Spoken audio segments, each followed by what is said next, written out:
મિત્રોને અમારા જય શ્રી કૃષ્ણ. અમારી ચેનલ વ્રત કથા પંચાંગમાં અમે તમારા બધાનું હાર્દિક સ્વાગત કરીએ છીએ.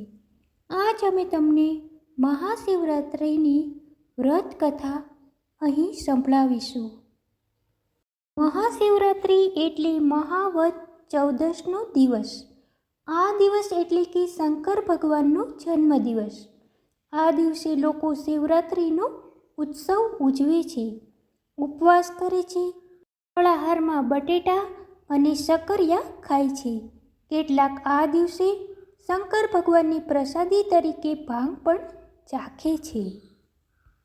મહાશિવરાત્રિની કથા આપણે હવે સાંભળીએ. વર્ષો પહેલાંની વાત છે. એક પ્રદેશમાં એક મોટું જંગલ હતું. આ જંગલમાં એક સરસ મજાનું સરોવર હતું. એ સરોવરના કિનારે મહાદેવજીનું લિંગ હતું. મહાદેવજીના મંદિરમાં આંગણામાં એક બીલનું ઝાડ હતું. આ સરોવરને કિનારે હરણા પણ રહેતા હતા. જંગલમાંથી ખોરાક શોધી લાવીને ખાતા હતા અને સરોવરમાં પાણી પીતા હતા. કેટલીક વખત પાણી પીને આ બીલીપત્રના ઝાડ નીચે આરામ કરવા માટે બેસતા હતા. જાણે કે મહાદેવજીના દર્શન કરતા હોય એ રીતે તેઓ રહેતા હતા. એક દિવસ મહાવદ ચૌદશના દિવસે એક શિકારી વહેલી સવારે ખાધા પીધા વગર શિકાર કરવા માટે નીકળી પડ્યો. આખો દિવસ એ શિકારની શોધમાં આમ તેમ ફર્યો, પરંતુ તેના હાથમાં નાનું સરખું સસલું પણ આવ્યું નહીં. એવામાં સાંજ પડી. સાંજે હારી થાકીને ફરતો ફરતો આ સરોવરના કિનારે બીલીના ઝાડ નીચે આવીને તે બેઠો. એને ખાવા તો કંઈ મળ્યું નહીં, પરંતુ સરોવરનું મીઠું પાણી પીને એણે પોતાની ભૂખને ઠારી. એવામાં અંધારું થયું એટલે ઝાડ ઉપર રાતવાસું રહેવાનું વિચારી બીલીના ઝાડ ઉપર તે ચડી બેઠો, કારણ કે રાતના કોઈ પણ જાનવર સરોવરમાં પાણી પીવા આવે તો તેને મારી નાખે નહીં. ઝાડ ઉપર બેઠા બેઠા તેને શિકાર જોવામાં થોડી તકલીફ પડતી હતી. એના મોઢા આગળ બીલીના 2-3 ડાળી આવી જતી હતી, તેથી તેને તેના પાંદડા નડતા હતા. એટલે બેઠો બેઠો એ તો બીલીના પાંદડા તોડતો હતો અને નીચે ફેંકતો હતો. પરંતુ નીચે જ મહાદેવજીનું લિંગ હતું અને ઉપર આ પાંદડા જાણે અજાડે પડતા હતા. આમ કરતાં કરતાં રાતના લગભગ 11 વાગી ગયા. એ વખતે હરણનું એક ટોળું સરોવરમાં પાણી પીવા માટે આવી ચડ્યું. આવડું મોટું હરણનું ટોળું જોઈ શિકારી ખુશ થઈ ગયો. એણે તો તીર કામઠું હાથમાં લઈને તીર ચડાવ્યું. આ જોઈને એક હરણ બોલી ઉઠ્યું, ભાઈ શિકારી, હમણાં તીર છોડતા નહીં, જરા ઊભા રહો. કેમ? એમ શિકારીએ પૂછ્યું. એટલે હરણોએ કહ્યું, અમે આમ એકદમ મરી જઈએ એના કરતાં અમે અમારા ઘરે જઈને અમારા બાળ બચ્ચાને ભલામણ કરતા આવીએ, પછી તું અમારો શિકાર કરજે. આ સાંભળી શિકારી હસ્યો અને પછી બોલ્યો, આ ભોળા હરણો, વાહ! તમે મને તમારા જેવો ભોળો અને મૂર્ખ ધારી લીધો છે. તમે એમ ન માનશો કે હું તમારી વાતોથી છેતરાઈ જઈશ અને હાથમાં આવેલ શિકારને છોડી દઈશ. મારા ઘરે મારા બચ્ચા ભૂખ્યા સૂતા હશે ત્યારે હરણીએ કહ્યું, અરે ભાઈ શિકારી, તું જરાક અમારી ઉપર વિશ્વાસ રાખ. અમે અમારી જિંદગીમાં કોઈ દિવસ ખોટું બોલ્યા નથી અને જૂઠું બોલીશું પણ નહીં. સૌને સૌના બાળકો ઉપર હિત હોય છે, માટે અમારી આટલી માંગણી માન્ય રાખ. અમે સવારે ચોક્કસ આવી જશું.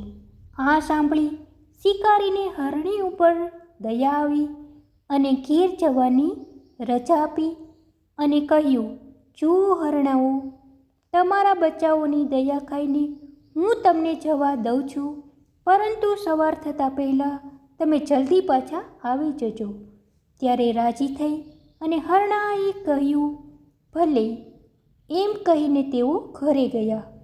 ઘરે જઈ પોતપોતાના બચ્ચાઓને ભેટ્યા, સગાવાલોને પણ ભેટ્યા, વડીલોને મળ્યા અને તેમને વંદન કર્યા. પછી સૌને શિકારીની વાત કહી. વાર પડવામાં થોડી વાર હતી એટલે સૌ બીલીના ઝાડ પાસે જવા માટે નીકળી પડ્યા. સાથે એમના બચ્ચા અને વડીલો પણ નીકળી ગયા અને કહેવા લાગ્યા, અમે તમને એકલા મરવા નહીં દઈએ. શિકારી ભલે અમને પણ તમારી સાથે મારી નાખે.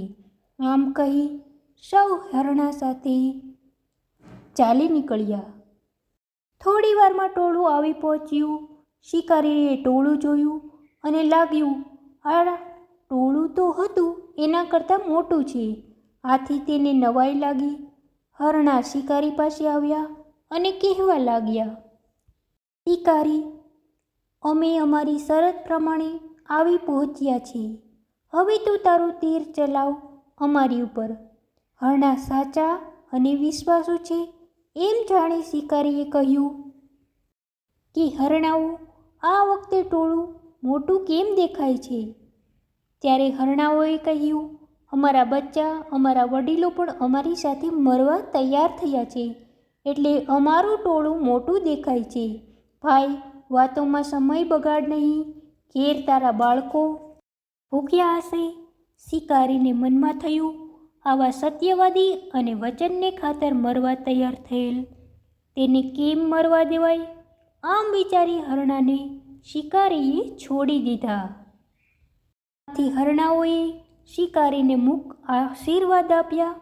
એ જ વખતે એક દેવદૂત વિમાન ત્યાં આવી પહોંચ્યું અને કહ્યું, શિકારી, તે જાણે અજાણે શિવરાત્રિનો ઉપવાસ કર્યો છે, શંકર ભગવાન ઉપર બીલીપત્ર ચડાવ્યા છે અને હરણાઓને મુક્ત કર્યા છે, એટલે તારા વ્રતનું ફળ તને મળ્યું છે. તું શિવલોકમાં વસવાને માટે અધિકારી બન્યો છે.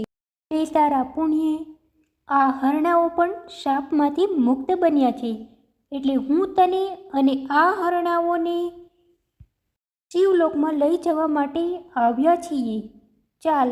આ સાંભળી પાદરી અને બધા હરણા વિમાનમાં ચડી બેઠા અને વિમાન શિવલોકમાં જઈ પહોંચ્યું.